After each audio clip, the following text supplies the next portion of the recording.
Buonasera e benvenuti ad una nuova puntata di Voyager. Ecco subito i temi di questa sera. Oceano Pacifico. Una minuscola isola racchiude un grande rompicapo archeologico. Un documentario ci porta faccia a faccia con i Moai, gli enigmatici e giganteschi volti scolpiti dell'isola di Pasqua. Ancora Rock Maledetto. La morte di Jim Morrison, infatti, è avvolta da una spessa coltre di mistero e tutto lascia pensare che il cantante dei Doors sia ancora vivo. E infine Napoleone. Nuove scoperte illuminano di una luce diversa la morte e la sepoltura dell'imperatore francese e insinuano una verità ancora oggi inconfessabile. Ogni viaggio comincia con il primo passo.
Buonasera e bentrovati a questo nuovo viaggio, questa nuova avventura di Voyager ai confini della conoscenza. Questa sera parleremo di un personaggio che ha lasciato una traccia indelebile nella storia recente dell'uomo. Parleremo di Napoleone e ci confronteremo con degli ospiti che sono qui già nel nostro studio e attraverseremo dei luoghi protagonisti della storia di quest'uomo e protagonisti della sua morte. Ma di lui si sa quasi tutto. E perché dico quasi? Perché se noi ci facciamo solo una domanda, dov'è sepolto Napoleone, ci rendiamo conto che ci sono delle cose che probabilmente ancora non conosciamo. Questa sera proveremo a dare alcune risposte. Spero siate comodi. Il viaggio sta per cominciare. Benvenuti a Voyager.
Ogni anno più di 1 milione di persone viene qui all'Es Invalides a Parigi pensando di venire a trovare Napoleone, o per meglio dire la sua tomba.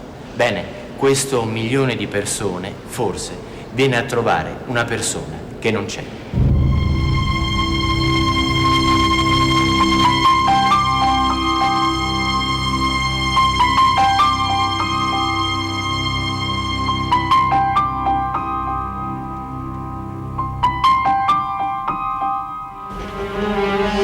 Desidero che le mie ceneri riposino in riva alla Senna. in mezzo a quel popolo francese che ho tanto amato.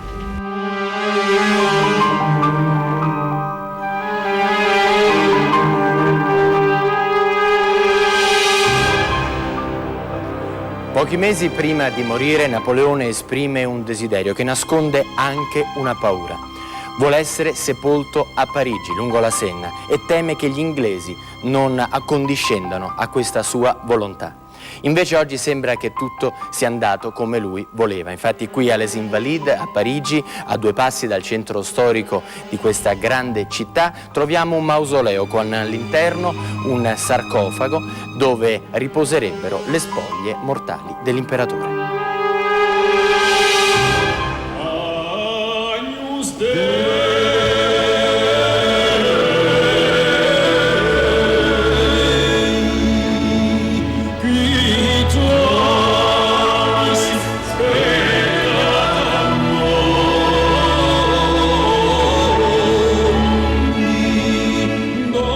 Questa sera cercheremo di dare risposta a una domanda che aspetta un chiarimento da oltre 150 anni. Chi è sepolto realmente qui a Parigi, a Les Invalides? Vediamo chi ci aiuterà a capirlo. Buonasera, sono Bruno Roy-Henry, autore e ricercatore francese. Ho indagato sull'enigma di Les Invalides per sapere se è davvero il corpo di Napoleone, quello custodito sotto la cupola. Renato Grilletto, antropologo fisico del Laboratorio e Museo di Antropologia Fisica dell'Università di Torino. Luigi Mascilli Migliorini, storico, insegno all'Università Orientale di Napoli, biografo di Napoleone.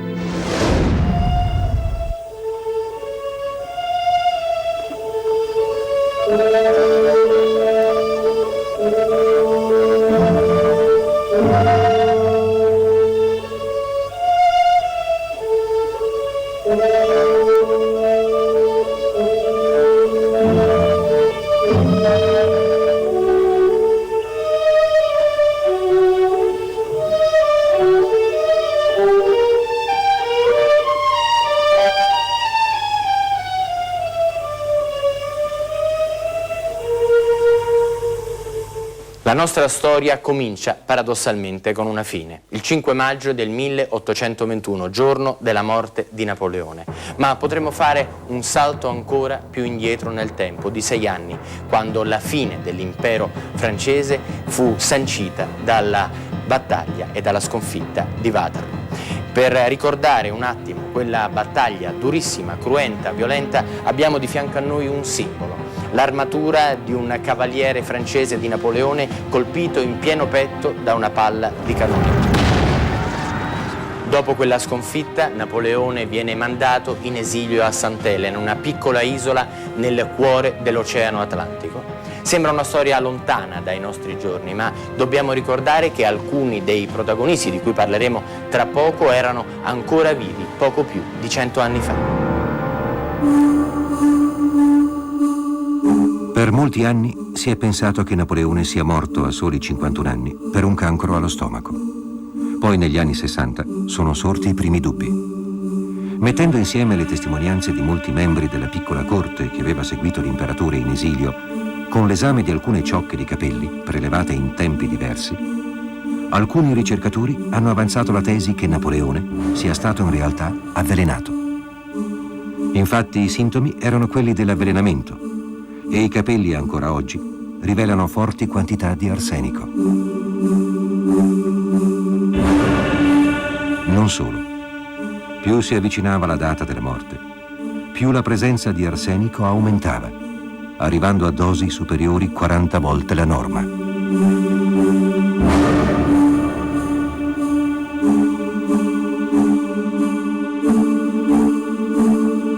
Che ci sia dell'arsenico nei capelli va benissimo, non disturba niente nessuno. Che questi capelli con l'arsenico denotino un atto criminoso, cioè che abbiano voluto avvelenare Napoleone, mi pare non veritiero, assolutamente. Ci dica perché? Ma per un semplice motivo. Napoleone è vissuto per 6 anni all'isola di Sant'Elena e noi sappiamo che tutte queste isole, questi isolotti sono vulcanici. Uno dei prodotti del vulcano è proprio questo, dell'arsenico. Dicevamo che Sant'Elena è un'isola vulcanica, quindi lì di arsenico ce n'era nell'acqua. Napoleone non beveva acqua minerale, beveva acqua fontis e quindi in 6 anni di cattività di acqua ne ha bevuta. Oltretutto proprio quest'isola si basa la sua economia sulla pastorizia, l'agricoltura, la pesca e nell'agricoltura in modo particolare le patate. Le patate vengono sottoterra, quindi saranno state anche loro intrise di arsenico. Attenzione, non in quantità letale. Quindi ci sarà stata questa deposizione naturale di arsenico e per essere sicuri si doveva fare, oramai credo che non si possa più fare, un'analisi alla corte di Napoleone, cioè al medico, cioè coloro che erano vissuti a coloro con che lui sono in quel vissuti periodo. con lui, che hanno mangiato e bevuto con lui queste sostanze. Stiamo facendo con dei miei colleghi patologi e paleopatologi la rilettura con gli occhi moderni delle antiche autopsie, quindi cercare di capire che cosa si diceva allora e che oggi è la verità. Quindi per noi Napoleone è morto di un carcinoma scirroso allo stomaco. Scirroso cosa vuol dire? È un carcinoma ricco di materiale fibroso, quindi una specie di arancia, chiamiamola così, che si instaura nello stomaco, la famosa mano infilata nel panciotto di tutti i quadri possibili e immaginabili.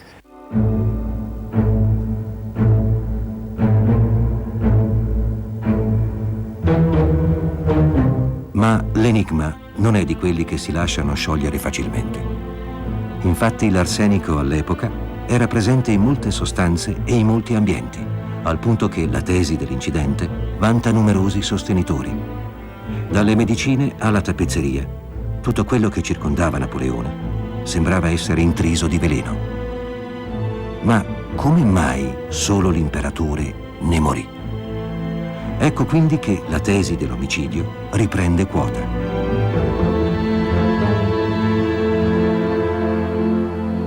Ci sarebbe anche un colpevole perfetto e insospettabile. Dopo che per molti anni il primo indiziato è stato il governatore inglese dell'isola, l'arcigno Hudson Lowe, accusato dallo stesso Napoleone di avere l'ordine di ucciderlo, più recentemente i sospetti maggiori sono concentrati sul fedelissimo conte Charles Tristan de Montholon, che a detta di molti aveva tante ragioni per voler morto l'imperatore.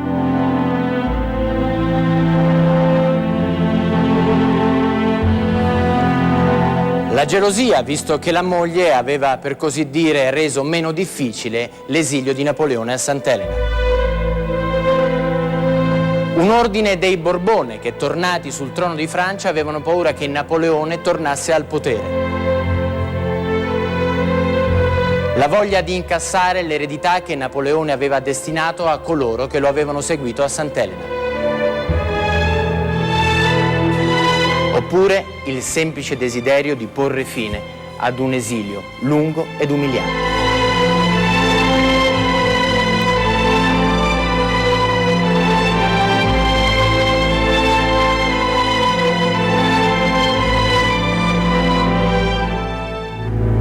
Ma veramente un uomo così fidato, così vicino a Napoleone può aver fatto una cosa del genere, Montholon, o perché no altre persone che invece erano lì, come per esempio Bertrand? Lo chiediamo al professor Luigi Mascigli Migliorini. Montholon è da escludere. Io credo che faccia parte di quel chiacchiericcio di Sant'Elena, l'accusa che poi fu fatta negli anni dopo, e anche a qualche rivalità che si scatenò intorno non tanto all'eredità materiale, anche se quella giocò non poco nei pettegolezzi e nelle rivalità, ma l'eredità morale di Napoleone fu un grande tema della Francia degli anni *20. Tutti immaginavano, come Bertrand che lei citava, di essere stati non solo i più amati da Napoleone a Sant'Elena, ma anche coloro che incarnavano meglio l'eredità, il lascito politico dell'imperatore. Tanto sono molto d'accordo con quello che diceva prima il professore Grilletto, cioè probabilmente non ci fu nessun avvelenamento. E se proprio noi dovessimo ancora immaginare che ciò è stato possibile, cosa che io invece non escluderei poi fino in fondo, l'indiziato numero 1 rimane sempre il terribile Hudson Lowe. cioè rimettere in pista sempre gli inglesi e quella Inghilterra contro la quale si scaglia Napoleone anche proprio pochi giorni prima della morte. Ne parleremo. Come vedete, le notizie che arrivavano da Sant'Elena dovevano in ogni caso essere pesate, vagliate, come dire, un passaparola che in tutti questi chilometri prendeva corpo in maniera diversa e non sempre attinente alla realtà. Torniamo però fuori dallo studio per continuare a parlare di Napoleone.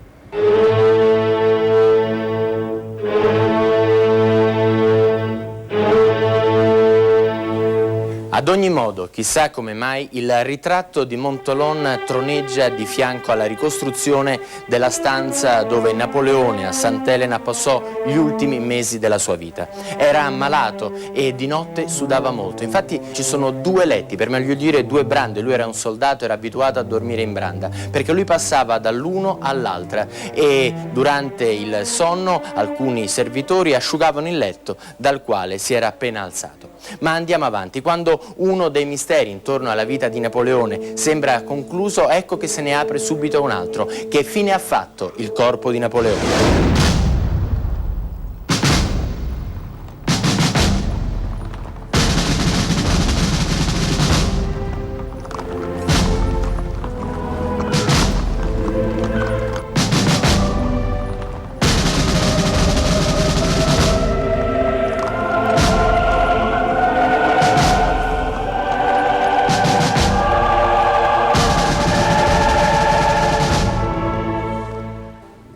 Sappiamo molte cose, quasi tutto, delle ore successive alla morte di Napoleone, perché erano presenti molte persone, alcune di loro scrissero tutto quello che avevano visto. Fu fatta addirittura un'autopsia.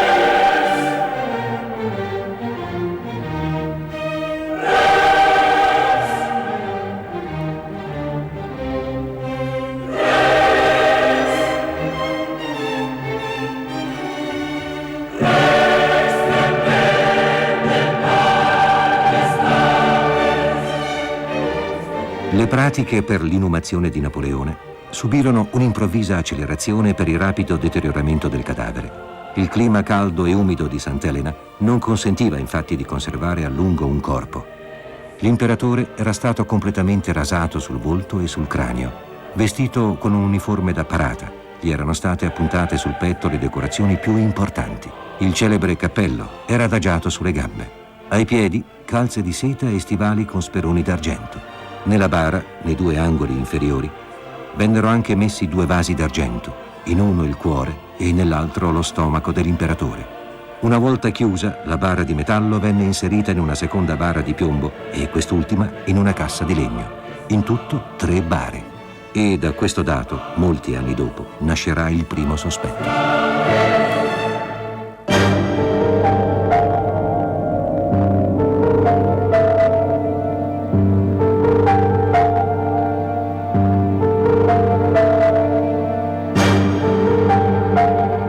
Alle mie spalle vedete una gabbia, la gabbia che protesse le bare nelle quali si trovava Napoleone durante il viaggio che lo riportava a Parigi.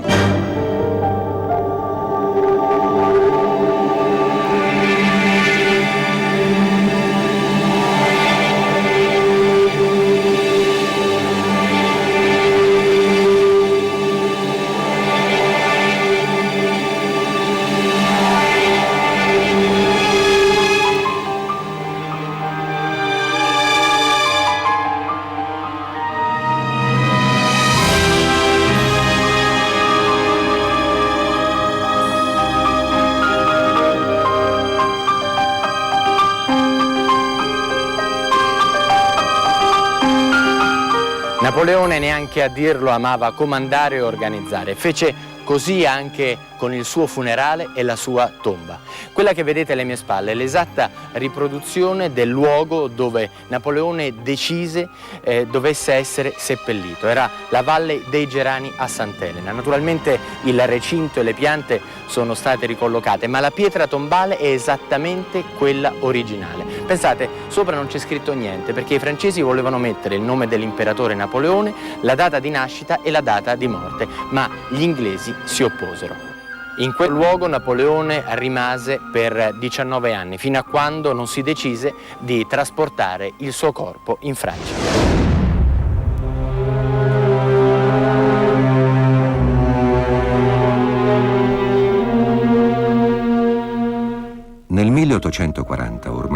I Borbone non erano più i re di Francia.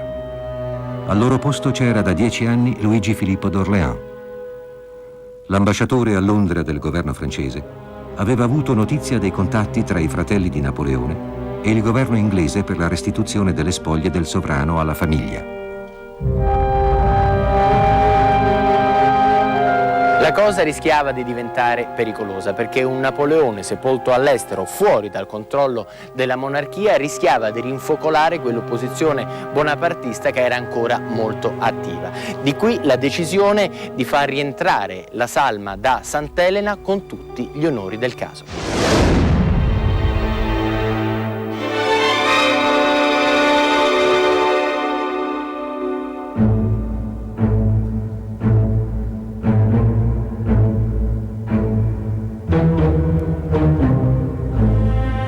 È l'ottobre del 1840, una delegazione francese arriva a Sant'Elena per recuperare il corpo di Napoleone. Tra loro anche dei superstiti del gruppo che lo aveva accompagnato durante l'esilio. È una notte piovosa, si apre la tomba di Napoleone.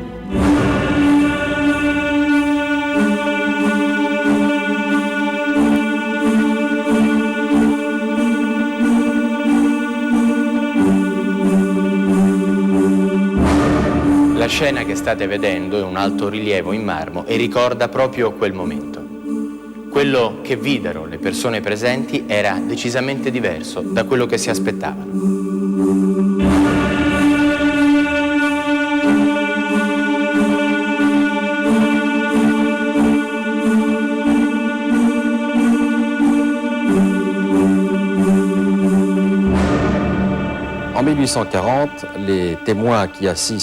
Nel 1840 i testimoni che assistono all'esumazione di Napoleone hanno una sorpresa dopo l'altra. Innanzitutto constatano con stupore l'eccellente conservazione del cadavere. Si aspettavano tutti di trovare un cadavere orrendo, ossia uno scheletro, poiché nel 1821 il corpo di Napoleone era all'inizio della decomposizione. Ma all'apertura della bara trovano un cadavere conservato benissimo, con parvenze di vita, come diranno alcuni testimoni, il che è ovviamente inverosimile. Seguono poi altre sorprese. Ci si accorge, per esempio, che la punta degli stivali è aperta e i piedi, con le unghie lunghe, fuoriescono. E anche le mani sono conservate molto bene. Ci sono dunque una serie di cose inverosimili, per cui tutti i testimoni notano che il corpo di Napoleone può solo essere stato mummificato. È questa l'espressione usata da molti, cosa che ovviamente ufficialmente non risulta. Siamo qui per cercare di capire realmente come sono andate le cose, quindi chiediamo adesso ai nostri esperti cosa ne pensano, prima da un punto di vista storico, poi da un punto di vista biomedico. Cominciamo col punto di vista storico con il professor Macilli Migliorini. Io credo che non ci siano errori di fatto nella ricostruzione di Roi Henri. C'è una fede un po' troppo tranquilla, troppo sicura in quello che io ritengo invece una specie di magma ribollente che sono appunto le memorie di Sant'Elena. Tutte queste testimonianze sono tanti punti di osservazione diversi. Prima dicevamo della quantità di pettegolezzo, di animosità che muove queste testimonianze, che sono solo fintamente rese al momento in cui sono state date. In realtà sono scritte a volte anche a 10-20 anni di distanza, con delle intenzionalità, con delle imprecisioni inevitabili quando il tempo è trascorso.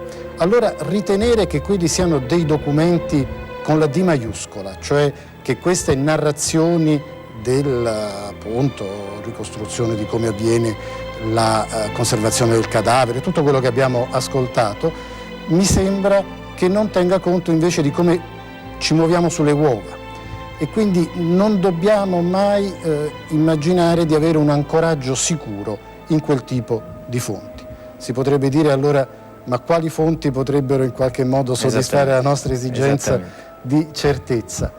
Beh, io temo che su questo la prudenza è d'obbligo. Siamo per così dire in un grande cortile con delle illustri comari, ma sempre delle comari. Professor Grilletto, cosa ha da dirci? Ma vede, in quella famosa notte notte tra il 15 e il 16 ottobre del 1840, quando viene riesumato il corpo dell'imperatore, dopo l'apertura delle casse, e anche lì c'è tutta una questione se mancava una cassa o non c'erano. Le casse c'erano tutti, oggi Napoleone riposa, ne abbiamo parlato e ne in parleremo. 6 casse tranquillamente. Il medico, i 2 medici che eseguono l'esumazione, il francese e l'inglese, vedono il corpo dell'imperatore per 2 minuti. 2 minuti d'orologio, perché avevano paura che si dissolvesse aprendo queste famose casse. Ora lei capisce che in 2 minuti non si può fare una vera e propria riconixio exuviarum del povero imperatore, e quindi che sia conservato va tanto bene, perché se è vero che, ritorniamo all'arsenico, non è stato avvelenato dall'arsenico, ma ha assunto arsenico. E l'arsenico è una sostanza che viene impiegata ancora oggi, certo con estrema cautela, per la conservazione, per esempio, delle pelli, dei cadaveri anche. Quindi questo arsenico che Napoleone avrebbe assunto anche in maniera involontaria nel Certo. corso del suo esilio a Sant'Elena avrebbe permesso la conservazione del corpo anche dopo 19 anni. Pensiamo alle mummie egizie che dopo 5.000 anni sono perfettamente conservate. 19 anni è un soffio.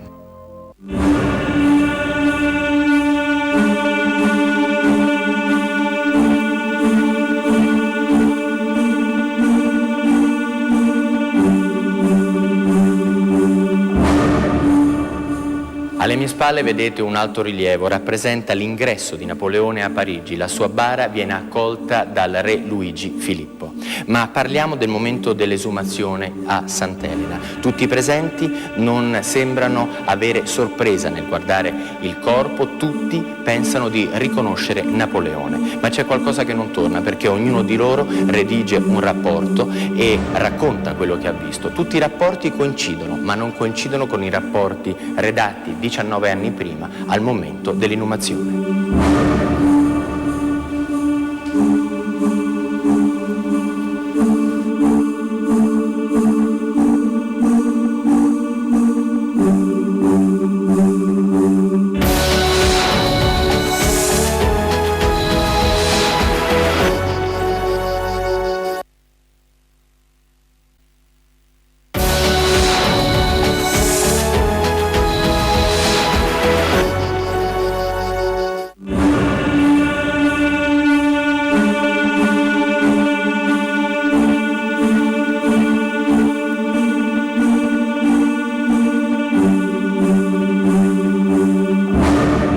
Del momento dell'esumazione a Sant'Elena. Tutti i presenti non sembrano avere sorpresa nel guardare il corpo, tutti pensano di riconoscere Napoleone, ma c'è qualcosa che non torna, perché ognuno di loro redige un rapporto e racconta quello che ha visto. Tutti i rapporti coincidono, ma non coincidono con i rapporti redatti 19 anni prima, al momento dell'inumazione.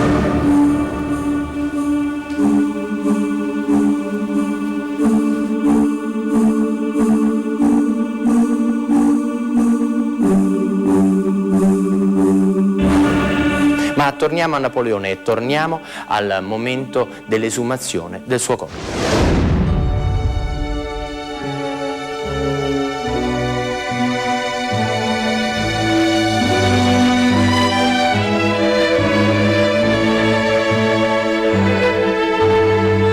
Il corpo di Napoleone venne trasportato su una nave francese, la Belle Poule, e riportato in Francia con tutti gli onori. Durante la navigazione, però, qualcuno non riuscì a resistere alla tentazione di prendere un ricordo. Edmond de Bovy, ufficiale della Belle Poule, prese una ciocca di capelli oggi conservata nella biblioteca municipale di Besançon, una cittadina a 400 km a sud-est di Parigi, mentre il chirurgo Guillard prese un pezzo di pelle dal viso dell'imperatore, un reperto oggi conservato a Les Invalides nel Museo de l'Armée. Certo, esaminare questo piccolo pezzo di pelle aiuterebbe molto alla soluzione del giallo che vi stiamo raccontando, ma non è mai stato dato il permesso. Lei non crede all'ipotesi che qualcuno possa aver preso una ciocca di capelli da Napoleone durante il trasporto a Parigi? No, assolutamente. Perché? No, assolutamente, perché il professore mi può smentire o meno. Con tutte le persone che c'erano attorno sul momento e nei 2 minuti, dicevamo, della ricognizione del corpo di Napoleone era pressoché impossibile. E poi dopo, chiuso dentro 6 bare di mogano, 2 di piombo, chi poteva aprire queste bare in quel lungo lasso di tempo che va da Sant'Elena fino alle Invalides, ma era sempre piantonato, quindi nessuno poteva.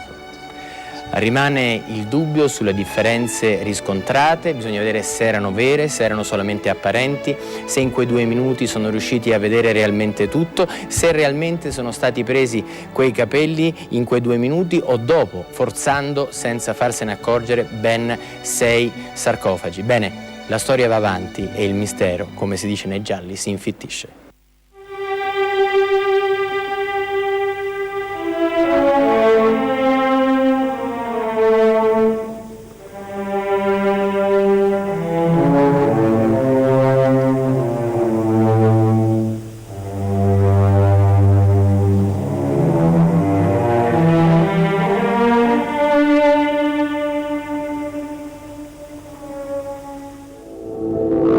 Prima di occuparci di questi reperti dobbiamo esaminare altri particolari. Quella che vedete dietro di me è una maschera funeraria, in particolar modo è la più famosa delle maschere funerarie di Napoleone, quella realizzata da Anton Marchi. Cos'è una maschera funeraria? Un calco realizzato direttamente da cadavere che ripropone i tratti del volto del morto. Bene, di maschere funerarie di Napoleone ce ne sono molte, e proprio dall'esame, dal confronto di queste sono emersi nuovi dubbi. La maschera mortuaria di Napoleone non corrisponde ad alcuni quadri di lui, né ad alcune misure che abbiamo di Napoleone. La circonferenza cranica presa dalla maschera mortuaria fatta dal dottor Anton Marchi misura 56,20 cm, mentre secondo Constant, domestico di Napoleone dal 1800 al 1814, la circonferenza cranica dell'imperatore era di 59,40 cm. In altre parole ci troviamo davanti a un fatto impossibile. Il cranio di Napoleone non può certo essere diminuito durante la sua prigionia.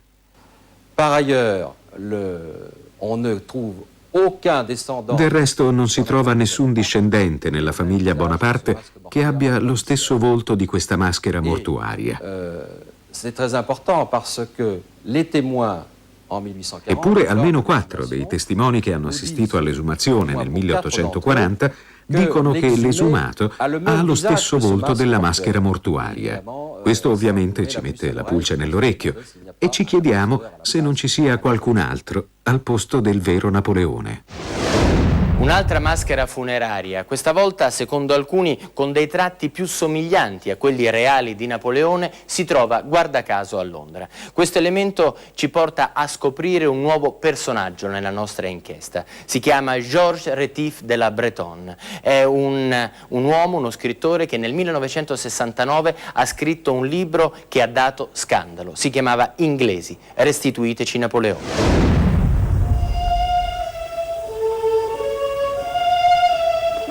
Ho desiderato più volte la morte. Non la temo. Per me morire entro 15 giorni sarebbe una fortuna. La sola cosa da temere è che gli inglesi vogliano conservare il mio cadavere e seppellirlo a Westminster.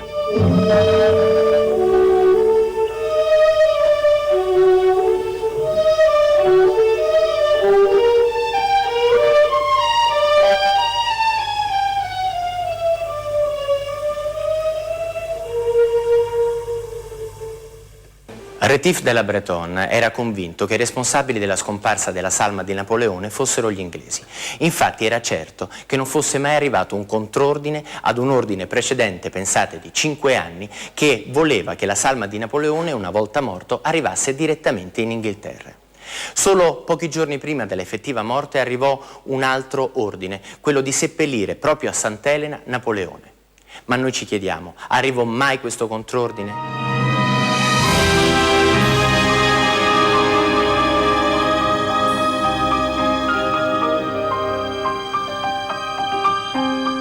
Ma perché, se mai è accaduta, è successa una cosa di questo tipo? Ci sono varie ipotesi, vediamole insieme.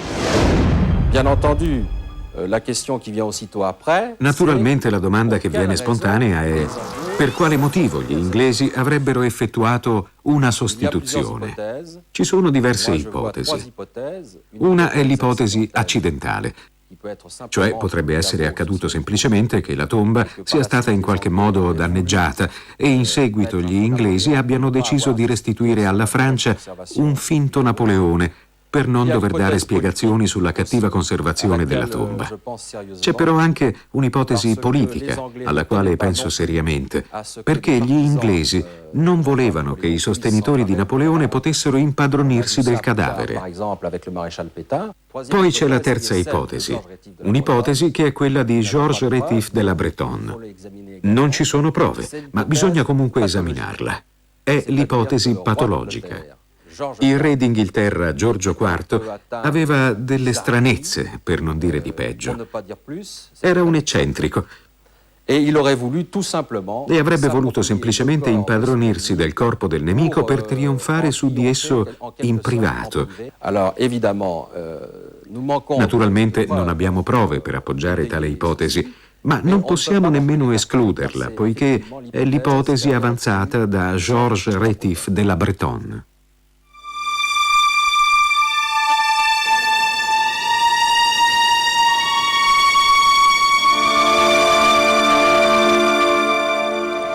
Siamo sempre qui all'Es Invalides a Parigi e vogliamo sottolineare un aspetto curioso.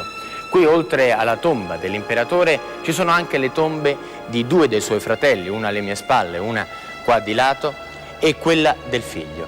Bene, queste tombe riportano in ogni caso il nome di chi è sepolto e nel caso del figlio addirittura la data di nascita e quella di morte.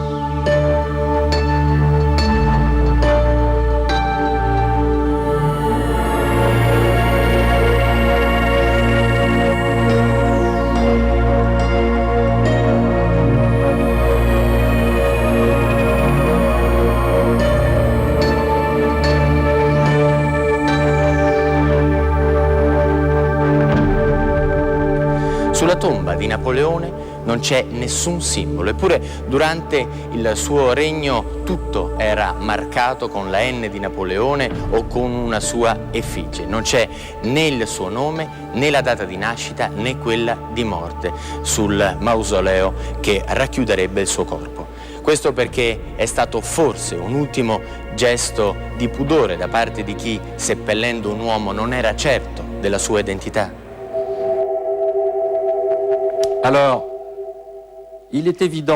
Allora, in questa storia è ovvio che i poteri pubblici francesi dell'epoca erano al corrente della frode e hanno dovuto condividere in qualche modo il segreto con l'Inghilterra per evitare una guerra. In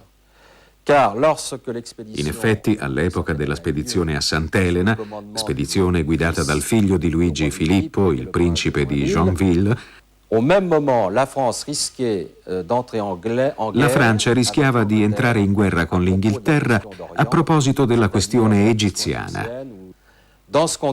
In un simile contesto è ovvio che i francesi non potevano tornare da Sant'Elena dicendo «Non abbiamo trovato Napoleone, abbiamo un finto Napoleone». Il popolo francese avrebbe preteso la guerra contro l'Inghilterra. In seguito il segreto di Luigi Filippo è stato condiviso anche dal nipote di Napoleone I, Napoleone III, che aveva anche lui interesse nell'alleanza dell'Inghilterra e dunque ha preferito tacere il segreto di Stato e avallare la frode organizzata dal suo predecessore. Tuttavia Napoleone III non ha voluto suggellare il misfatto e, per esempio, per tutto il suo regno, i due altorilievi che rappresentano il ritorno dei resti dell'imperatore non vennero esposti all'Es Invalides. Non basta. Napoleone III ha anche proibito di mettere il nome di Napoleone sulla bara in porfido. È possibile ipotizzare una ragion di Stato per tenere nascosta un'eventuale sostituzione? La ragione di Stato c'era ed era molto forte.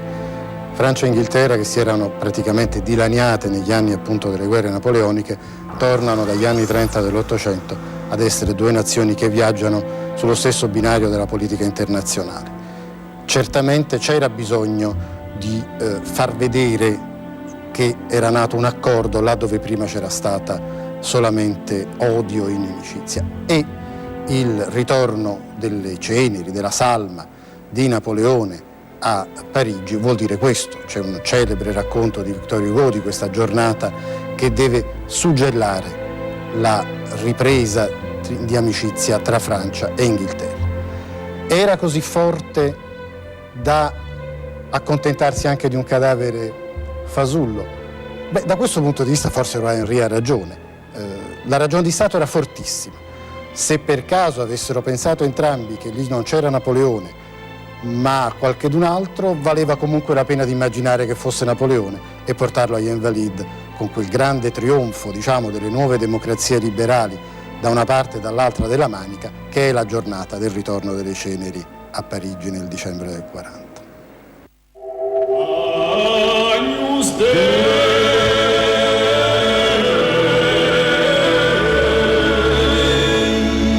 Ad ogni modo, qualunque siano stati i tempi e le ragioni per un'eventuale sostituzione del cadavere di Napoleone, quello che è certo è che le discordanze tra le testimonianze del 1821 e quelle di 19 anni dopo attendono una spiegazione. A questo punto dobbiamo lasciare Parigi e les Invalides per spostarci a 400 km da qui.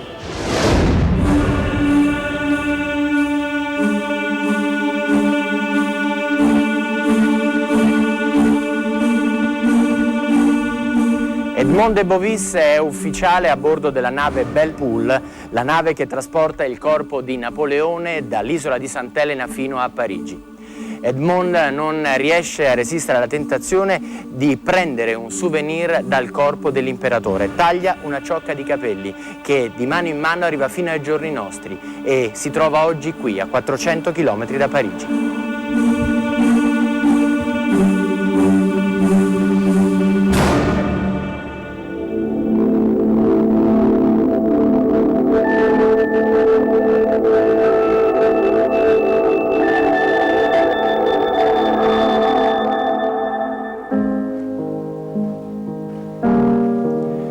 Siamo arrivati al cuore della ricerca che stiamo portando avanti questa sera.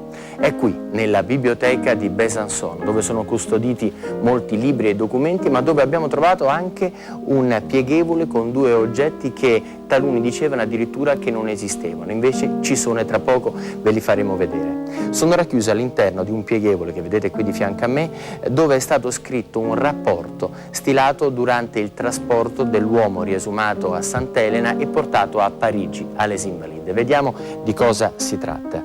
Ecco qui. Ci sono naturalmente delle annotazioni e poi un piccolo pezzo di legno. È scritto che fa parte del quarto sarcofago che conteneva il corpo presunto, a questo punto, di Napoleone. Ma apriamo perché all'interno troviamo la cosa più interessante. Ecco qui, una piccola ciocca di capelli, lunghi circa 8 centimetri e che sono stati presi dal corpo dell'uomo trasportato fino alle Invalides. Ma noi ricordiamo che Napoleone, quando fu seppellito 19 anni prima, era stato completamente rasato, sia la barba che i capelli erano stati tagliati a zero. E abbiamo anche ascoltato nel corso di questa nostra serata che è praticamente impossibile che ad un cadavere possano ricrescere capelli e barba addirittura fino a 8 centimetri. Allora, a questo punto siamo certi che questa ciocca di capelli appartiene all'uomo trasportato e contenuto nei sarcofagi delle Invalides, e abbiamo anche un'altra fortuna. Infatti Napoleone in vita ha regalato ciocche dei suoi capelli a molte persone perché al tempo era un uso comune, erano considerati dei ricordi importanti. Allora, perché fino ad oggi non è mai stato fatto un raffronto tra il DNA dei capelli certamente di Napoleone raccolti durante la sua vita e questa ciocca di capelli che invece appartiene all'uomo che si trova all'interno delle Invalides. Insomma, dopo tanta attesa, in questo momento probabilmente si sta muovendo qualcosa e noi adesso ve lo diremo. Alors naturellement, aujourd'hui, les meilleures méthodes pour essayer d'éclaircir un mystère... Ovviamente oggi il metodo migliore per cercare di chiarire i misteri della storia è quello dell'analisi del DNA. De l'histoire de Napoléon était d'accord avec moi sur le fait... Anche Jean Tullard, il grande studioso di Napoleone, si è detto d'accordo con me sulla necessità di procedere all'analisi del DNA di Napoleone per sapere se è proprio lui o no ad essere seppellito a Les Invalides. Ma questo presupponeva che venisse aperta la bara per fare un prelievo per l'analisi del DNA, una cosa che per lo Stato francese era fuori discussione. J'ai cru pouvoir tourner la difficulté, car nous avons trouvé... Ho pensato allora di poter superare la difficoltà quando abbiamo scoperto che esisteva un pezzo di epidermide esumato nel 1840 esposto a Les Invalides in una vetrina. Mi sono dunque rivolto al Ministero della Difesa affinché fosse consentito di usare questo pezzo di epidermide per l'analisi del DNA. La risposta è stata negativa. Alors, nous allons essayer avec le professeur Cassiman, qui s'est déjà illustré dans les analyses. Insieme al professore Cassiman, che si è già distinto con l'analisi del cuore di Luigi XVII, nelle prossime settimane cercheremo di determinare innanzitutto il DNA di Napoleone grazie ad alcune ciocche di capelli. Et nous aurons des comparaisons possibles, notamment... Saranno così possibili dei paragoni, in particolare con i peli e i capelli che sono stati prelevati sulla maschera di cera detta maschera Noverras, che è una copia in cera della maschera fatta dal dottor Anton Marchi. Naturalmente, se proviamo che il vero DNA di Napoleone non è lo stesso della maschera mortuaria, ci saranno ulteriori indizi per dire che non è Napoleone, l'uomo che riposa a Les Invalides. Pochi mesi fa, il DNA ha ufficialmente messo fine ad un altro mistero francese che durava da 2 secoli. A Parigi, nella cattedrale di Saint-Denis, lo scorso giugno è stato collocato tra i re di Francia tutto quello che resta di Luigi XVII, il re bambino, il figlio di Luigi XVI e Maria Antonietta, fatto prigioniero dai repubblicani durante la Rivoluzione francese e morto ufficialmente all'età di 10 anni, nel 1795. Dopo polemiche infinite e una piccola folla di pretendenti che hanno cercato di accreditarsi come i veri Luigi XVII, ora la storia ha una certezza.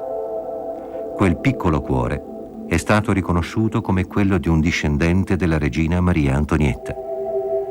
Il piccolo Luigi non è sopravvissuto alla rivoluzione.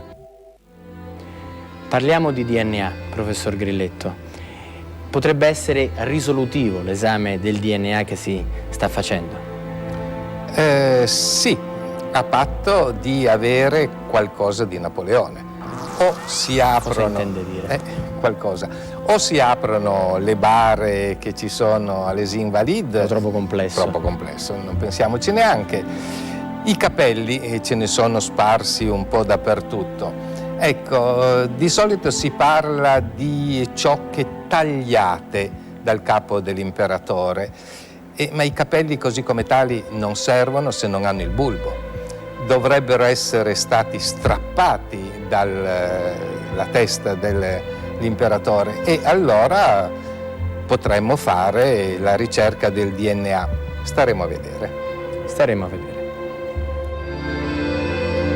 Ora, senza aprire il grande sarcofago a Les Invalides, basterebbe sfruttare le possibilità offerte dalla scienza per capire se l'uomo sepolto a Parigi è davvero Napoleone Bonaparte o no. Certo è che se l'esame dovesse dire come è possibile che i capelli sono di 2 persone diverse, il mistero si farebbe ancora più fitto. Perché se da un lato la tomba che vedete qui alle Invalides, fino ad oggi ritenuta di Napoleone, perderebbe ogni significato, dall'altro verrebbe naturale porsi la domanda: dov'è finito Napoleone?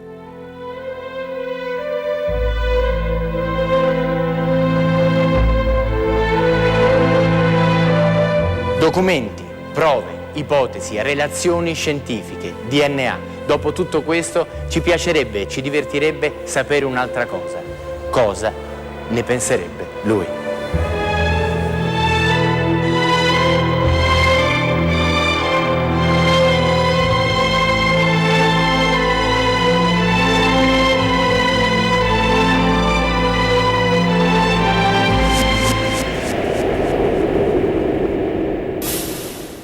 Napoleone continua a far parlare di sé, chissà questo per quanto tempo ancora andrà avanti. Uno dei tanti misteri è quello legato alle cause della sua morte. Una nuova scoperta ci fa ipotizzare delle nuove soluzioni. Non sarebbe stato un tumore, non sarebbe stato un avvelenamento. Secondo un professore di San Francisco in California, che si chiama Stephen Carr, e la sua equipe, Napoleone sarebbe morto a causa delle cure troppo intense che gli sarebbero state apportate. Infatti Napoleone aveva intorno a sé un gran numero di medici, molti lo curavano, insomma un eccesso di zelo avrebbe provocato quello che invece si stava combattendo. Insomma, cosa è successo? Secondo gli studi fatti da Stephen Carr, pensate, Napoleone non avrebbe fatto una fine molto nobile, degna di un imperatore. Infatti la morte sarebbe stata causata dall'eccessivo numero di clisteri e da una purga, in particolar modo al mercurio 5 volte più forte di quella normalmente utilizzata per le altre persone. Insomma, Napoleone non avrebbe fatto una morte degna di un imperatore. È arrivato il momento di voltare pagina, di dare la parola a Stefania. Molti di voi ricorderanno la nostra puntata sul mistero dei Beatles. Cercammo di capire cosa ci fosse di vero nelle voci secondo cui Paul McCartney morì nel 1965 e fu sostituito da un sosia. Questa sera ritorniamo nel mondo del rock, ma la storia che vi raccontiamo è opposta.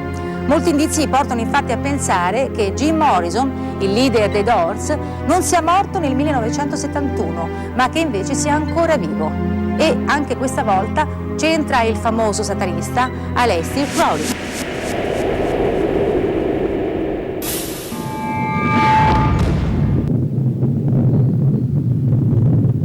What was that? I don't know. Sounds like guns, thunder.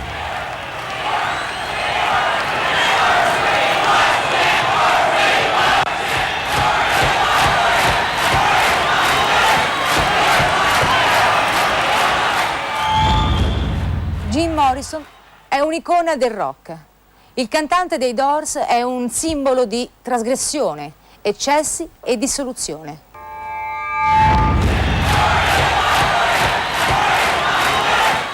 Ad oltre 30 anni dalla sua scomparsa, i suoi libri, dischi e DVD vendono ancora milioni di copie. Ladies and gentlemen, from Los Angeles, California, the Doors!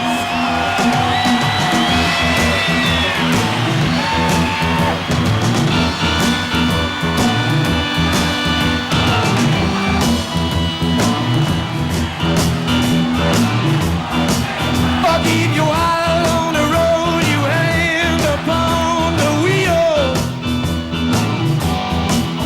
Keep your eyes on the road, you hand upon the wheel. Secondo la storia ufficiale, Jim Morrison morì a Parigi il 3 luglio del 1971 per cause naturali. Eppure sono in molti a non credere a questa versione e a sostenere invece che Jim Morrison sia ancora vivo. Ma perché? Intorno alla presunta morte del re lucertola ruotano documenti dei servizi segreti americani, svedesi e francesi. E si mischiano con sette legate all'occultismo, con sciamani voodoo e con personaggi dei bassifondi parigini. Ma non solo. Tutta la ricostruzione di quel 3 luglio 1971 sembra un precario castello di carta, pronto a crollare al primo soffio. Addentriamoci allora nel racconto di quella notte e cerchiamo di scoprire che cosa c'è che non quadra.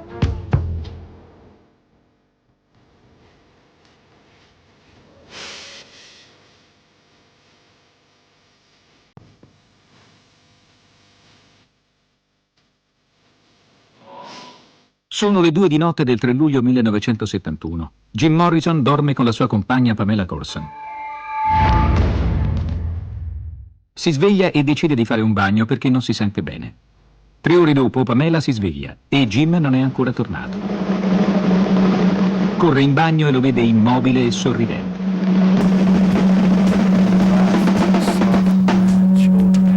Il medico legale che viene chiamato sul posto, Max Vassil, stila uno sbrigativo referto in cui dichiara la morte per cause naturali. Una dose eccessiva di alcol gli avrebbe fermato il cuore. Nessun esame viene però condotto sul corpo. Nessuna autopsia, nessun testimone, solo Pamela e il medico Vassil. Inoltre per 3 giorni la stampa fa blackout assoluto sull'evento, cosicché nessuno dei parenti e nessuno degli amici riesce a raggiungere Parigi prima che la bara venga sigillata. La cerimonia funebre viene celebrata frettolosamente il 7 luglio alle 8:30 del mattino, senza prete né preghiere. Inoltre nessuna targa viene posta sulla tomba per diverse settimane.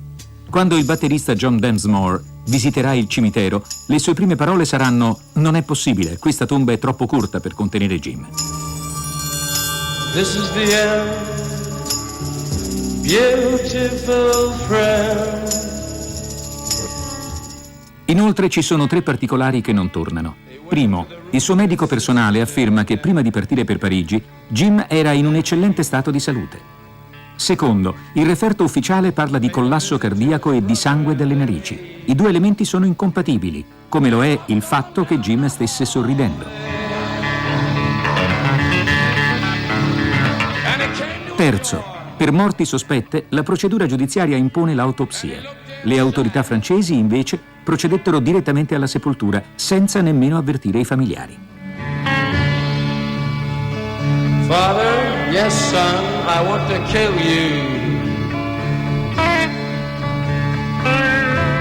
Morrison in qualche modo direi che è stato l'Edipo, se vogliamo trovare una figura simbolica, e lui è quello che è venuto a uccidere il padre, a uccidere il simbolo generazionale che era in quel momento anche la famiglia. Il gap generazionale era molto violento.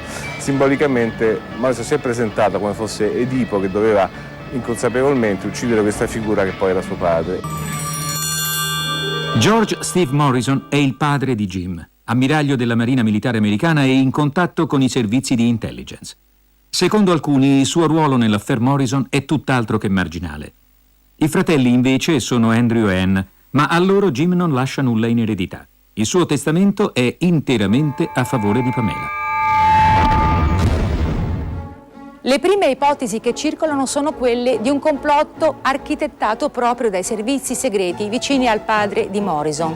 Nel suo libro La guerra segreta al rock, il giornalista Alex Constantin collega la morte di Jim a quella di altri 2 idoli di quegli anni, Jimi Hendrix e Janis Joplin.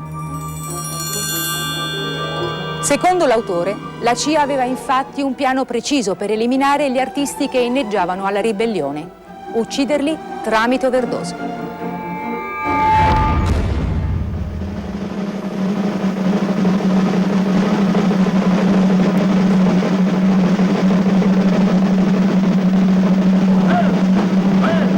Jim Morrison però non faceva uso di eroina, a differenza della sua fidanzata. E se lei fosse stata complice di servizi segreti, sulla sua morte ci sarebbe la firma della CIA.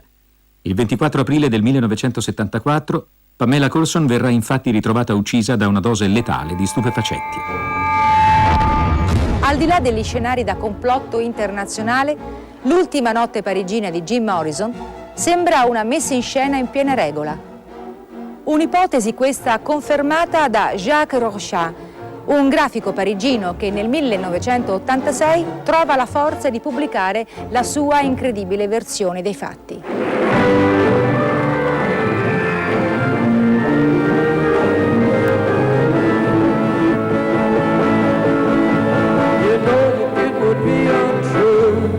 Jim Morrison vivo.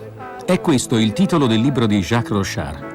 È la cronaca di 2 settimane trascorse a Parigi dall'autore in compagnia di Jim Morrison nella primavera del 1980, ben 9 anni dopo la sua presunta morte. In quell'incontro il leader dei Doors gli racconta di aver inscenato la sua morte per sottrarsi alla popolarità e per dedicarsi alla poesia, la sua unica vera passione.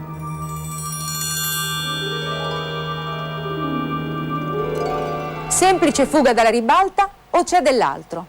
Perché, ad esempio, sulla copertina dell'album 13 compare la statua di Aleister Crowley, il più grande satanista della storia?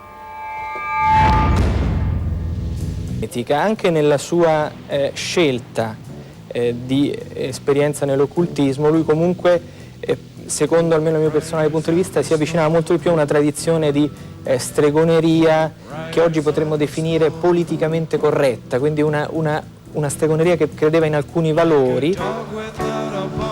Jim Morrison è stato definito uno sciamano moderno. Lui si avvicinava a questo tipo di sciamanismo che ha le sue radici nella tradizione delle popolazioni native nordamericane. Si diceva che c'era qualcuno che nel momento della sua morte, secondo una certa tradizione di occultismo, era riuscito a impadronirsi di una delle sue energie sacre, e forse anche per questo la sua tomba per un certo periodo di tempo non era stata minimamente sfiorata o pubblicizzata o, diciamo, avvicinata dai suoi ammiratori. Complotti, sciamani, burle, qualunque sia la verità sulla morte di Jim Morrison, l'unico a conoscerla sembra essere il vecchio medico Max Vassil, che però da oltre 30 anni si rifiuta di parlare di quella notte. Di sicuro c'è che il Re Lucertola è ancora vivo, in milioni di dischi e nelle sue canzoni che hanno fatto la storia del rock. Come on, baby, light my fire.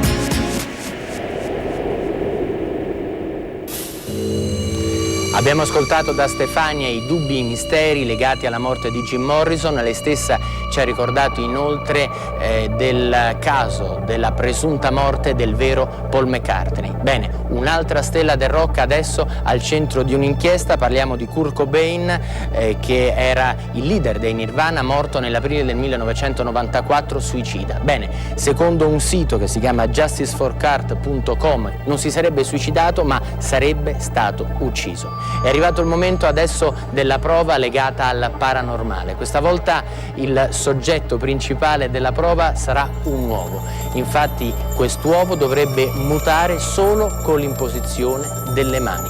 Vediamo cosa succede. Sarà vero? Io non so ancora come si chiama. Mi dica solo. Lodi Vincenzo. Da dove viene? Da Budrio, in provincia di Bologna. Io so cosa lei ha detto essere in grado di fare, ma in effetti voglio saperlo da lei. Mi racconti cosa le riesce? Dunque, se io prendo un uovo vergine, appena fatto da una gallina, dico appena perché è bello che sia fresco quando l'albume è ancora tutto bello denso. Allora lo spacco, lo metto su un piatto, poi ci impongo la mano per 15 minuti, l'uovo vediamo che subisce delle trasformazioni fisiche, come per esempio l'albume si squaglia e poi per esempio il peluzzo che dovrebbe diventare il pulcino cresce in mezzo al tuorlo. Questo è quello che succede. Allora, noi adesso proveremo a fare questa cosa. Come si è accorto per la prima volta di avere questa... Casualmente, perché appena pensavo al concetto di energia sentivo le mani friggere. È proprio una cosa che va a comando e sarebbe bello che mi riuscisse anche adesso perché sarebbe ripetibile. Infatti. Io appena penso al concetto di energia sento le mani friggere. Allora mi sono posto il problema, ho conosciuto qualche pranoterapeuta e mi hanno consigliato di fare questa prova.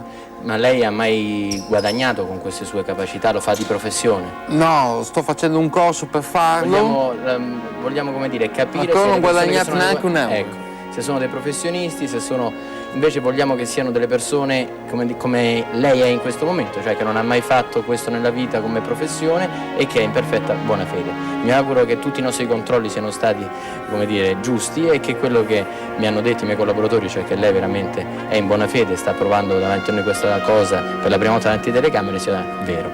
Allora, noi adesso porteremo questo tavolo, naturalmente prego si alzi, porteremo dentro il tavolo con una pirofila trasparente, le uova che abbiamo procurato noi, quindi ne mettiamo uno qui, non è lei che ha portato queste uova. Allora, apro questo uovo qui dentro e poi naturalmente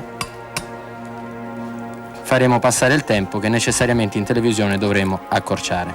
Ecco, qua mettiamo, è un uovo di suo gradimento? È abbastanza giovane, sì. È abbastanza giovane. Allora, si metta qua, provi. Dunque, adesso io penserò al concetto di energia, sentirò le mani friggere. Bene. Tra 15 minuti vedremo l'effetto fisico sull'albume. Posso guardare la sua mano se c'è qualcosa? No, benissimo.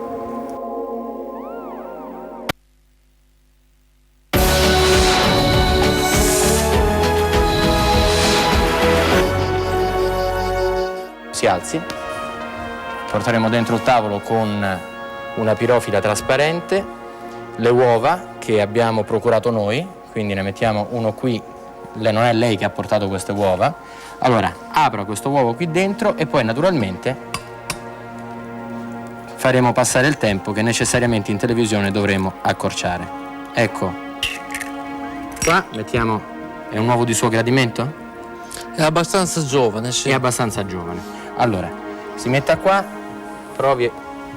Dunque, adesso io penserò al concetto di energia, sentirò le mani friggere. Bene. Tra 15 minuti vedremo l'effetto fisico sull'albume. Posso guardare la sua mano se c'è qualcosa? No, benissimo. Benissimo. Io i controlli che potevo fare da normale cittadino li ho fatti. Se dovesse riuscire, lei tornerà qui e farà la stessa cosa di fronte agli esperti del CICAP con controlli naturalmente molto più accurati e scientifici. Cominciamo ad aspettare che quello che lei dice si verifichi.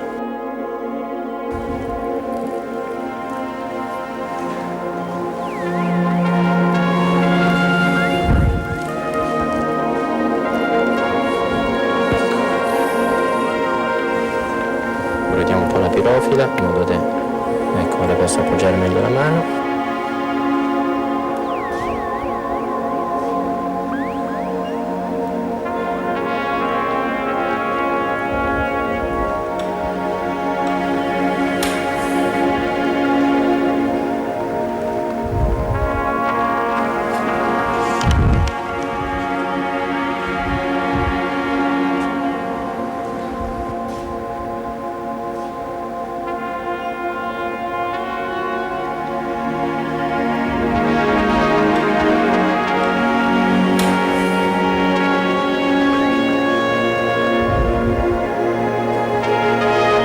Sente qualcosa? Sento le mani friggere, già si vedono alcune cose, tipo il peluzzo che sta crescendo. Ah, quindi stiamo sulla strada buona. Abbiamo ancora molto tempo da far passare. Se lei reputa che anche ci vuole meno di un quarto d'ora, ce lo dica quando è fatto. Ma sarebbe interessante magari vedere lo stadio. Magari lo facciamo col CICAP, nel senso che dopo se 5 dovesse minuti... riuscire, ecco, tanto mi faccia vedere a me che non sono un esperto cosa succede in maniera concreta entro il tempo previsto. Io continuo a leggere.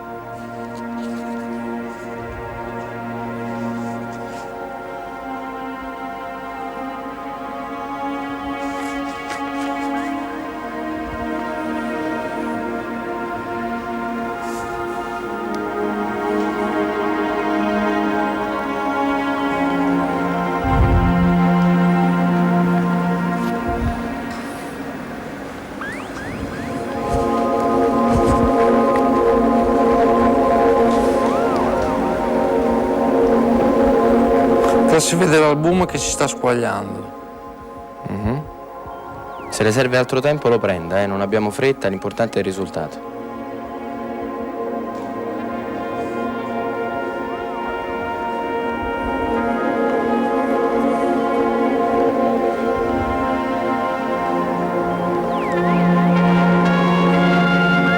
Già si vede. Per lei può bastare così? Dica lei, io continuo e continua l'effetto. Continuiamo che sia più visibile possibile. Lasciamo ancora qualche minuto. Ne sono passati 7 e mezzo, arriviamo a 10, va bene?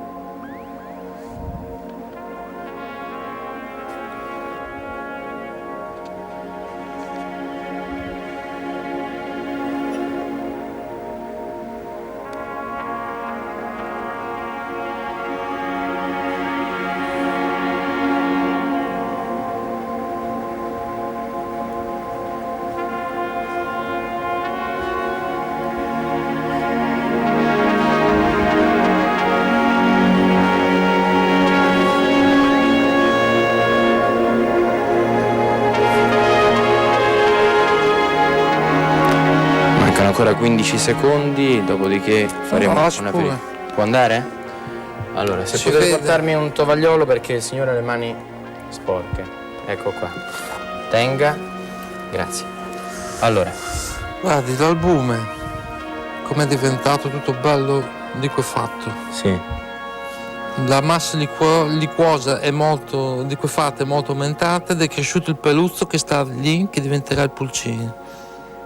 Se sto altri 10 minuti qua si liquefà del tutto. Vuole provare? No, abbiamo visto abbastanza. Mi sembra che quello che lei mi sta dicendo, così, ad un occhio non esperto come il mio, sia vero. Mi chiedo se questo cambio sia, prima di tutto, in effetti si vede, reale, e poi se è dovuto realmente a qualcosa che lei le coincidenze sono enormi perché funziona sempre. Beh, quindi c'è ad occhio nudo qualcosa è successo. Io spero che abbiano voglia di studiarlo quello del CK, perché questo è un fenomeno ripetibile. Staremo a vedere. Intanto grazie. Salute. Qualcosa sembrerebbe essere successo, ma non possiamo valutarlo. Per questo abbiamo chiesto aiuto al CICAP, che si è reso disponibile per verificare questa prova, questo esperimento. Lo farà nelle prossime settimane, anche perché ci ha detto che è la prima volta che prova a esaminare un esperimento di questo tipo. Non era mai capitato che qualcuno cercasse di modificare in questa maniera un uovo. Bene, la curiosità aumenta, la prossima settimana cominceremo ad esaudire le nostre richieste di chiarezza, perché dalla prossima settimana ci sarà la prima delle verifiche del CICAP riguardo uno degli esperimenti paranormali che si sono realizzati in questo studio. È arrivato il momento di cambiare pagina, di dare la parola a Stefania. Nel mezzo dell'Oceano Pacifico, una minuscola isola racchiude il più grande dei misteri archeologici. Parliamo ovviamente dell'isola di Pasqua.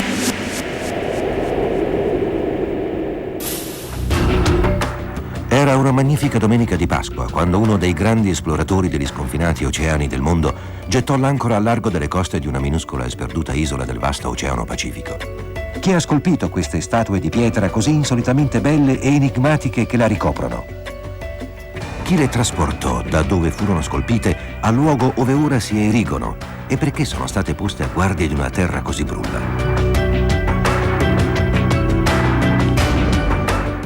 Si ritiene che il peso di alcuni di questi monoliti si aggiri intorno alle 20 tonnellate e che debbano essere stati trasportati in qualche modo per una trentina di chilometri su un terreno roccioso. Come riuscì in una simile impresa senza minimamente danneggiare le statue un'antica civiltà priva perfino della conoscenza della ruota? Come poterono quegli uomini issare copricapi di circa 11 tonnellate sulle teste delle sculture? E interrogativo ancora più intrigante, come fece una popolazione così remota a scovare questa minuscola isola in un luogo ancora oggi così lontano dal resto del mondo?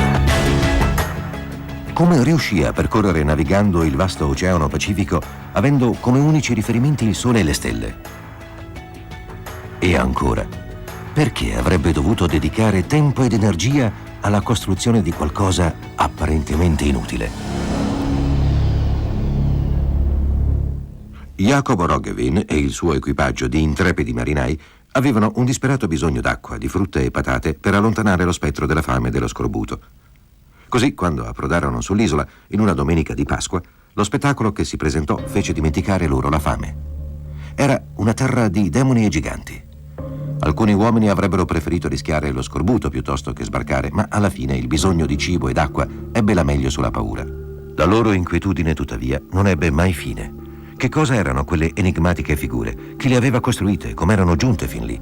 Gli interrogativi che tanto tormentarono quel gruppo di naviganti sono gli stessi che ancora oggi gli scienziati cercano di spiegare. Le statue dell'isola di Pasqua sono scolpite nella pietra vulcanica, spesso pesano oltre 20 tonnellate. Il mistero è capire come potessero essere trasportate, anche per parecchi chilometri. Questa gente possedeva tecnologie che noi ancora oggi non riusciamo a decifrare. Le statue dell'isola di Pasqua, le sue sculture, dimostrano che non si trattava di una società primitiva. Le figure scolpite sono l'ultima testimonianza di una grande società pre-polinesiana diffusa in tutto il Pacifico. Ma come spiegano gli stessi abitanti dell'isola di Pasqua l'origine delle statue? Esiste qualche chiave di lettura nascosta fra le loro leggende tradizionali che possa svelare questo mistero? C'è chi crede nell'esistenza di un documento che descrive gli antichi abitanti dell'isola di Pasqua come abili astronomi in grado di predire le eclissi di sole e il passaggio delle comete. Ma se ciò fosse vero, come avevano acquisito questa grande conoscenza e dove è finita? Nessuno degli indigeni è in grado di leggere le tavole scritte che parlano della terra di origine del genere umano.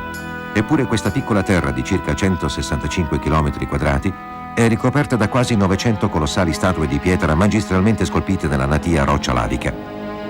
Alcune disposte persino con stupefacente armonia e precisione. La più grande fra queste maestose figure, dette Moai, è alta oltre 10 metri e raggiunge il ragguardevole peso di circa 80 tonnellate. Il suo copricapo, costituito da un masso di pietra separato, posto in equilibrio precario sul capo della statua, pesa da solo circa 12 tonnellate. All'improvviso, gli artefici di quei capolavori decisero di smettere. Quindi deposero i loro arnesi di lavoro e scomparvero. I martelli e gli scalpelli furono ritrovati a terra, ove vennero abbandonati e mai più riusati. Ma c'è chi ritiene che le statue non siano opera dei nativi nei quali si imbatté il capitano Roggevin quasi 300 anni fa.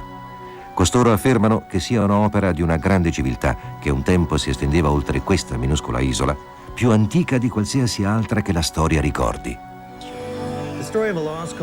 La storia di un continente scomparso nel Pacifico di certo affascina, soprattutto quando ci sono elementi che sembrano convalidarla. Si narra di un continente lungo circa 8.000 km e largo quasi 5.000, che si estendeva per gran parte del bacino del Pacifico. Gli archeologi e gli storici non hanno mai trovato riscontri circa la teoria del continente scomparso, poiché esso è svanito nell'oceano senza lasciare tracce. La causa della sparizione di un intero territorio potrebbe essere dovuta ad una calamità naturale. Sarebbe come se gli Stati Uniti svanissero improvvisamente sott'acqua in un giorno o in una notte. Potrebbe essere realmente esistito il continente di Mu, versione nel Pacifico di Atlantide? Sorprendentemente, la prima ipotesi a sostegno di un continente scomparso ci viene da uno scienziato. In seguito alla diffusione delle teorie di Charles Darwin sull'evoluzione della specie, alcuni scienziati tentarono di far risalire l'origine del genere umano ad ere primordiali, nel tentativo di collegare l'uomo ad altri primati come il lemure dalla coda ad anelli. Ma se la teoria di Darwin fosse stata corretta, l'animale avrebbe dovuto evolversi in un unico luogo. Il lemure dalla coda ad anelli si è sviluppato in Africa, nel Madagascar, in India e nelle isole della Malaysia. Se la teoria di Darwin fosse esatta, il lemure doveva trovarsi in un posto solo. In realtà, il lemure dalla coda ad anelli sembrava avere un'ampia diffusione. In che modo questo minuscolo mammifero riuscì ad attraversare le immense distese degli oceani? Nel 1870, il naturalista tedesco Ernst Haeckel tentò di risolvere il quesito. Egli ipotizzò che un tempo questi luoghi oggi distanti fossero uniti dalla terraferma, il che avrebbe consentito ai lemuri di giungere nei loro attuali habitat. La scomparsa di quest'area spiegherebbe la presenza dello stesso animale in regioni tanto distanti. All'incirca nello stesso periodo, alcuni studiosi si imbatterono in un antico documento americano, o Maya, contenente quella che essi ritennero la descrizione di un continente scomparso. Nel 1864, uno studioso francese, l'abate Charles-Étienne Brasseur de Bourbourg, scoprì un trattato sulla civiltà Maya in alcuni archivi di Madrid, in Spagna. Esso conteneva l'alfabeto Maya che Brasseur tentò di tradurre, mettendo poi in relazione le sue conclusioni con certe immagini ritrovate a Chichén Itzá, nel Nuovo Mondo. La storia che affiorava dalla ricerca di Le Plongeon, esploratore della civiltà Maya, aveva dell'incredibile. Secondo Le Plongeon, il manoscritto parlava di un'antica isola chiamata Mu, governata da una donna, una regina chiamata Mu. Ma era una società con regole e usanze davvero curiose. Ko, un fratello della regina, chiese in sposa Mu. L'uomo però aveva un rivale, un secondo fratello di nome Aak, anch'egli desideroso di sposare Mu. Ko ottenne la mano della sorella e con essa il trono. Ma Aak assassinò Ko e il suo vile tradimento irritò gli dei e gettò la terra di Mu nel caos più totale. Mentre il continente di Mu sprofondava sotto le onde del mare, la regina fuggì in Africa. Lì si dice fondò la civiltà dell'antico Egitto. Nella mitologia di questa nuova civiltà, ella diventò nota come la dea Iside. Il repentino apparire della civiltà egiziana nella storia dell'umanità può essere spiegato da questa storia. La tecnologia che si cela nella costruzione delle piramidi con enormi blocchi di pietra fu importata dal continente scomparso di Mu. Gli dei e le dee dell'Egitto, il vasto impero polinesiano e la minuscola chiazza di roccia vulcanica, nota come Isola di Pasqua, sono tutti retaggi dell'antica terra di Mu?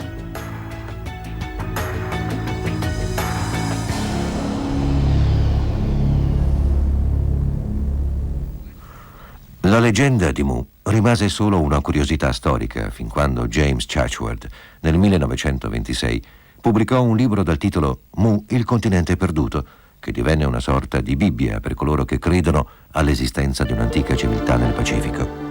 Chatsworth prese il nome Mu da Le Plongeon e collocò il continente scomparso nell'Oceano Pacifico.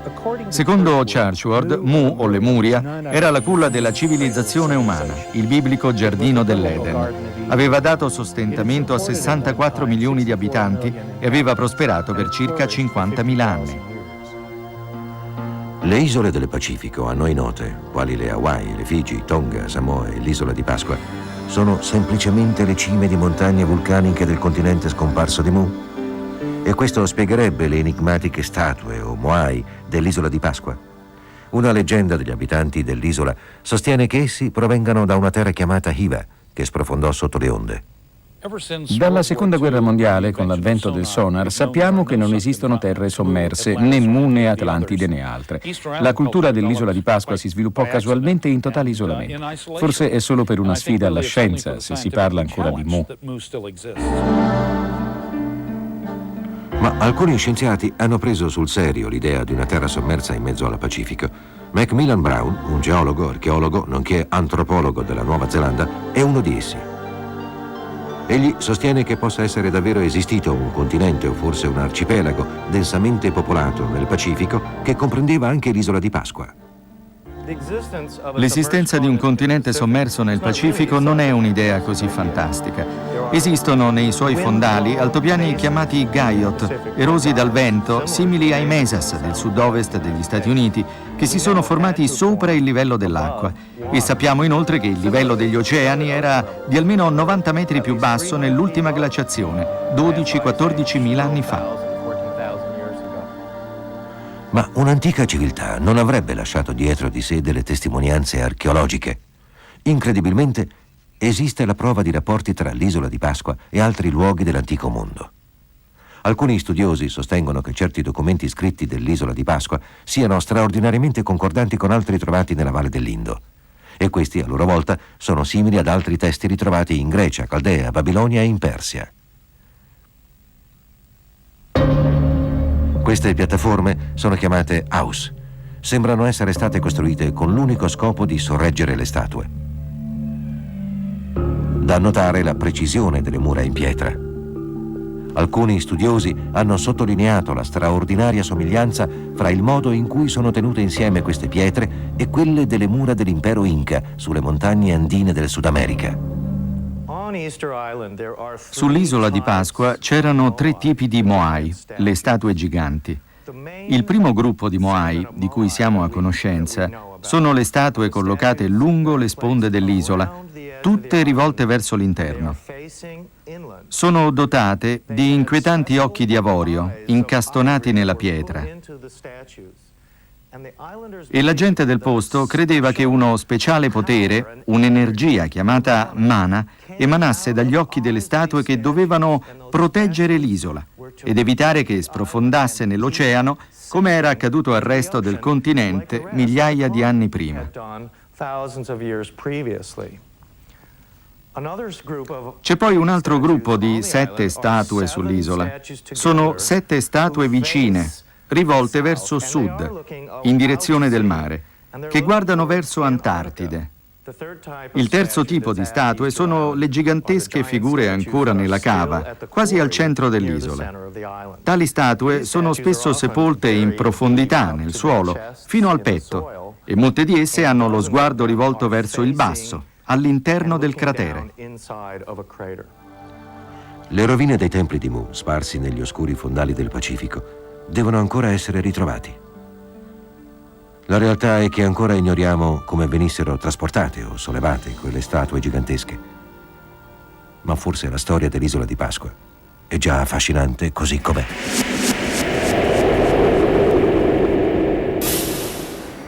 Il vento, il sole, la salsedine che da sempre accompagnano la vita nell'isola di Pasqua sembrano oggi essere la causa principale del deterioramento delle statue dei Moai.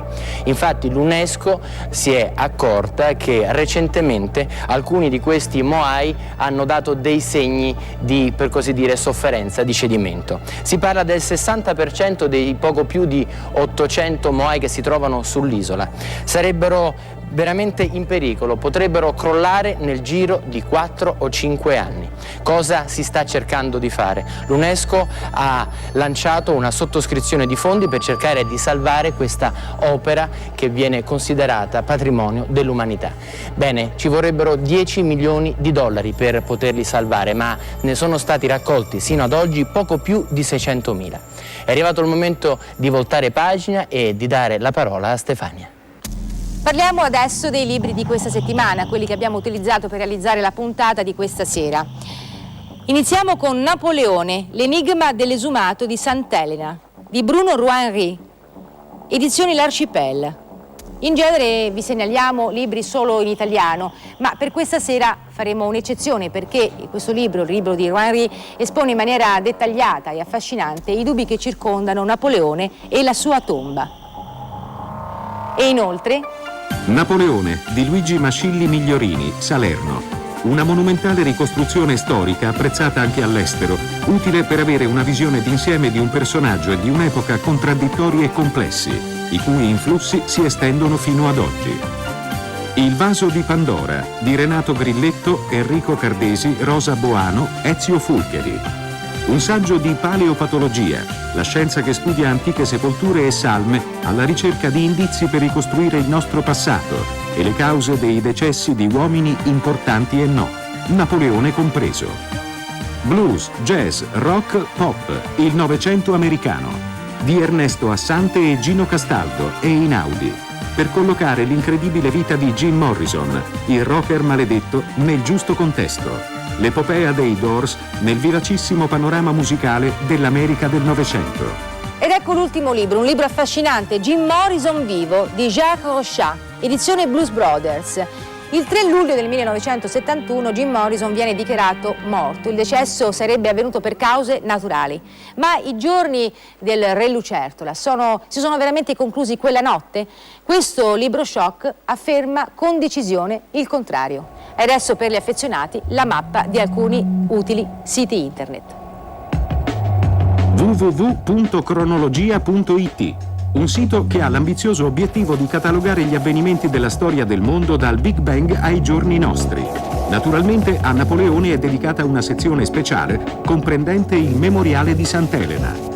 www.empereurperdu.com, l'imperatore perduto, il sito in cui lo storico Bruno Roy-Henry ripropone i dubbi e le tante stranezze intorno alla scomparsa di Napoleone, anche in italiano. www.napoleonica.org, un prezioso strumento di ricerca per i cultori dell'epoca napoleonica, documenti originali e bibliografie approfondite, in lingua inglese e naturalmente francese.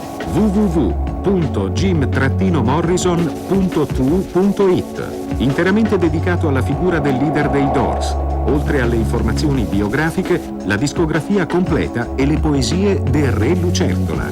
www.thedoors.com, il sito ufficiale della band in inglese, contiene un pellegrinaggio virtuale al cimitero di Père Lachaise, sulla tomba di Jim Morrison.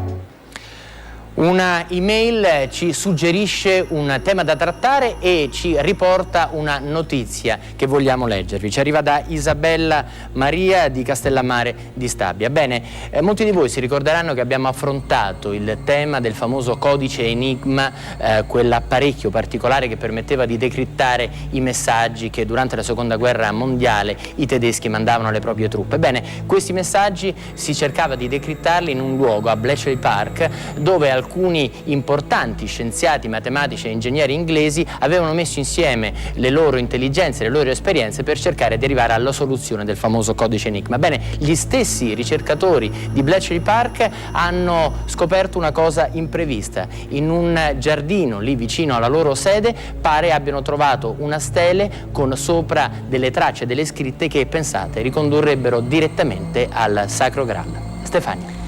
E il nostro viaggio termina qui anche per questa sera. Noi ci rivedremo la prossima settimana, sempre su Rai 2, e non possiamo anticiparvi tutto, ma vi lasciamo con 3 indizi. Fine del mondo, Caravaggio e Amore in Egitto. Curiosi, Amore in Egitto. Beh, ci sarà da seguire e da vedere cose che mai abbiamo proposto a Voyager. Noi seguiremo non la traccia di chi vede misteri ovunque, nemmeno quella di chi pensa che tutto sia stato già scoperto. Ne affronteremo una terza, lastricata di domande che ci porterà direttamente ai confini della conoscenza, naturalmente con Voyager. Buonanotte. Buonanotte.